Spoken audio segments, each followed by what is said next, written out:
ನಿನ್ನೆ ನರೇಂದ್ರ ಮೋದಿ ಅವರು ತೆರಳೋ ಮಾರ್ಗದಲ್ಲಿ ಜಿಲೆಟಿನ್ ಕಡ್ಡಿ ಪತ್ತೆಯಾದ ಪ್ರಕರಣಕ್ಕೆ ಸಂಬಂಧಪಟ್ಟಂತೆ ತನಿಖೆಯನ್ನು ಚುರುಕುಗೊಳಿಸಿದ್ದಾರೆ ಪೊಲೀಸರು. ಕಗ್ಗಲಿಪುರದ ತಾತಗುಣಿ ಬಳಿ ಜಿಲೆಟಿನ್ ಕಡ್ಡಿಗಳು ಪತ್ತೆಯಾಗಿತ್ತು. ಬಾಕ್ಸ್ ಒಂದರಲ್ಲಿ 2 ಜಿಲೆಟಿನ್ ಕಡ್ಡಿಗಳು ಪತ್ತೆಯಾದವು.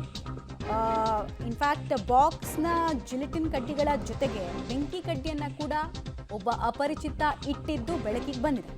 ಬಾಕ್ಸ್ನ ವಶಕ್ಕೆ ಪಡೆದು ಪೊಲೀಸರು ತನಿಖೆಯನ್ನು ಮಾಡ್ತಾ ಇದ್ದಾರೆ. ಪರಿಶೀಲನೆಯನ್ನು ಕೂಡ ಮಾಡಿದ್ರು. ವಿವಿಧ ಆಯಾಮದಲ್ಲಿ ಇದು ಭಯೋತ್ಪಾದಕ ಕೃತ್ಯನ ಅಥವಾ ಬೆದರಿಸುವಂತಹ ತಂತ್ರನ ಇಟ್ಟವರು ಯಾರು, ಯಾವುದಾದ್ರೂ ನಿಷೇಧಿತ ಸಂಘಟನೆ ಜೊತೆಗೆ ಸೇರಿದ್ರಾ ಅಥವಾ ಬ್ರೈನ್ ವಾಶ್ಡಾ, ಭಯೋತ್ಪಾದಕ ಕೃತ್ಯ ಅಂತ ಇದನ್ನು ಘೋಷಿಸಬೇಕಾ, ಎಲ್ಲದರ ಬಗ್ಗೆ ಕೂಡ ಸದ್ಯಕ್ಕೆ ತನಿಖೆಯನ್ನು ಮಾಡಲಾಗ್ತಾ ಇದೆ.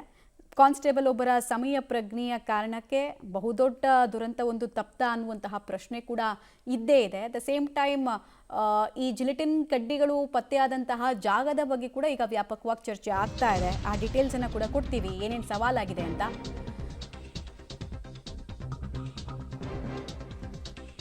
ಉದ್ದೇಶಪೂರ್ವಕವಾಗಿ ಬಾಕ್ಸ್ನಲ್ಲಿ ಜಿಲೆಟಿನ್ ಕಡ್ಡಿಗಳನ್ನು ಇಡಲಾಗಿತ್ತಾ ಎಂಬ ಶಂಕೆ ಇದೆ. ರಟ್ಟಿನ ಬಾಕ್ಸ್ನಲ್ಲಿ ಜಿಲೆಟಿನ್ ಕಡ್ಡಿ ಮತ್ತು ಬೆಂಕಿ ಕಡ್ಡಿಗಳನ್ನು ಇಟ್ಟು ಟೇಪನ್ನು ಸುತ್ತಲಾಗಿತ್ತು. ಪ್ರೈಮಾ ಫೆಸಿ ನೋಡಿದಾಗ ಇದು ಪ್ಲ್ಯಾಂಡ್ ಅನ್ನುವಂತಹ ಶಂಕೆ ಇದೆ. ಸ್ಫೋಟ ಮಾಡೋಕೆ ಅಂತಾನೆ ಇಡಲಾಗಿತ್ತಾ ಅನ್ನೋ ಆಯಾಮದಲ್ಲಿ ಕೂಡ, ಅಂದರೆ ಇದೊಂದು ಉಗ್ರ ಕೃತ್ಯ ಅಂತ ಘೋಷಿಸಬೇಕಾ ಬೇಡವಾ, ಅಟೆಂಪ್ಟ್ ಅಂತ ಘೋಷಿಸಬೇಕಾ ಬೇಡವಾ ಅನ್ನೋದ್ರ ಬಗ್ಗೆ ತನಿಖೆ ಆಗ್ತಾ ಇದೆ. ಬಿಕಾಸ್ ಎಕ್ಸ್ಪ್ಲೋಸಿವ್ಸ್ ಪತ್ತೆಯಾದಂತಹ ರೀತಿಯನ್ನು ನೋಡಿದಾಗ, ಅಂದರೆ ಒಂದು ಬಾಕ್ಸನ್ನು ಟೈಟಾಗಿ ಟೇಪ್ ಮೂಲಕ ಸುತ್ತಿ ಅದರೊಳಗೆ ಜಿಲೆಟಿನ್ ಕಡ್ಡಿಯನ್ನು ಇಟ್ಟು ಬ್ಲಾಸ್ಟ್ ಆಗಬೇಕು, ಬ್ಲಾಸ್ಟ್ ಮಾಡಬೇಕು ಅನ್ನೋ ಉದ್ದೇಶದಿಂದ ತರಲಾಗಿತ್ತಾ, ಯಾರೋ ತಂದು ಇಟ್ಟಿರೋದಾ, ಇದು ಹ್ಯಾಂಡ್ಲರ್ಸ್ ಇದ್ದಾರಾ, ಸಹಜವಾಗಿ ಪ್ರಶ್ನೆ ಇದೆ. ಡೀಟೇಲ್ಸ್ ಕೊಡ್ತಾರೆ ವಿನಯ್.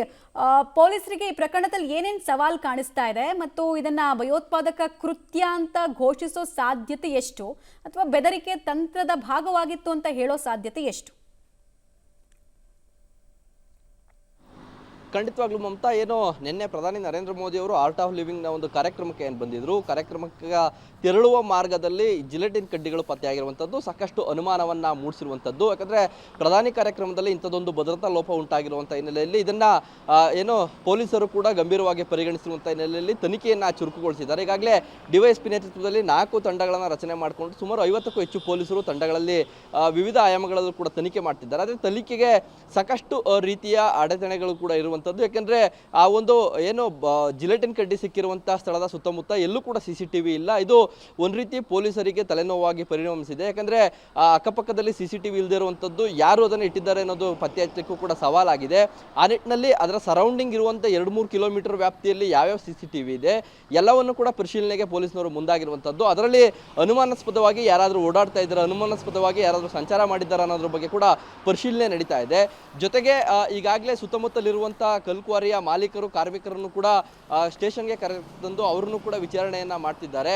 ಜಿಲೆಟಿನ್ ಕಡ್ಡಿ ಅಂತ ಬಳಸುವಂಥವರು ಕಲ್ಕ್ವಾರಿಯವರು, ನೀವು ಇದೇನಾದರೂ ತಂದಿದ್ರಾ, ಇದನ್ನು ತೆಗೆದುಕೊಂಡು ಇಟ್ಕೊಂಡಿದ್ರಾ, ಇದನ್ನು ಯಾರಾದರೂ ನಿಮ್ಮಿಂದ ಪಡ್ಕೊಂಡಿದ್ರಾ ಅನ್ನೋದ್ರ ಬಗ್ಗೆ ಕೂಡ ಅವರಿಂದ ಮಾಹಿತಿಯನ್ನು ಕಲೆ ಹಾಕುವಂಥ ಕೆಲಸ ಕೂಡ ಆಗ್ತಾ ಇದೆ. ಜೊತೆಗೆ ಆ ಸ್ಥಳದಲ್ಲಿ ರಟ್ಟಿನ ಬಾಕ್ಸ್ನಲ್ಲಿ ಜಿಲೆಟಿನ್ ಕಡ್ಡಿಗಳ ಜೊತೆಗೆ ಬೆಂಕಿ ಕಡ್ಡಿ ಕೂಡ ಇರುವಂಥದ್ದು, ಜೊತೆಗೆ ಆ ಒಂದು ಬಾಕ್ಸ್ಗೆ ಟೇಪನ್ನು ಸುತ್ತಿ ಇಡಲಾಗಿರುವಂಥದ್ದು.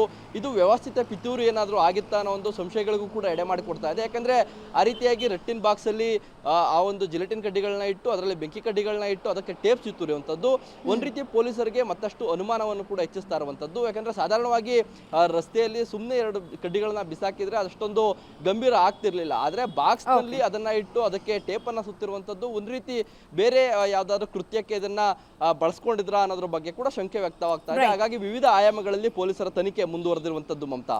ರೈಟ್, ಹಾಗೆ ಸಂಪರ್ಕದಲ್ಲಿರಿ ವಿನಯ್. ಆಮೇಲೆ ನಮ್ಮ ಪ್ರತಿನಿಧಿ ವಿನಯ್ ಈಗಷ್ಟೇ ಒಂದು ಇಂಪಾರ್ಟೆಂಟ್ ಪಾಯಿಂಟ್ ಅನ್ನ ಹೇಳ್ತಾ ಇದ್ರು, ಅಂದ್ರೆ ಘಟನೆ ನಡೆದಂತಹ ಜಾಗದ ಸುತ್ತಮುತ್ತ CCTVಗಳು ಇಲ್ಲ ಅಂತ. ಮತ್ತು ತನಿಖೆಗೆ ಈಗಿನ ಕಾಲದ ತನಿಖೆಗಳಂತೂ ಟೆಕ್ನಿಕಲ್ ಸಾಕ್ಷ್ಯಗಳ ಮೇಲೆ ಹೋಗುತ್ತೆ. ಸೊ CCTV ಇಲ್ಲದೆ ಇರೋದು ಪೊಲೀಸರಿಗೆ ಅತಿ ದೊಡ್ಡ ಸವಾಲಾಗುತ್ತೆ ಈ ಪ್ರಕರಣವನ್ನು ಭೇದಿಸೋದು. ಅಪರಿಚಿತ ವ್ಯಕ್ತಿ ವಿರುದ್ಧ FIR ಅನ್ನು ದಾಖಲಿಸಿ ಪೊಲೀಸರಿಂದ ತನಿಖೆ ಮುಂದುವರಿತಾ ಇದೆ.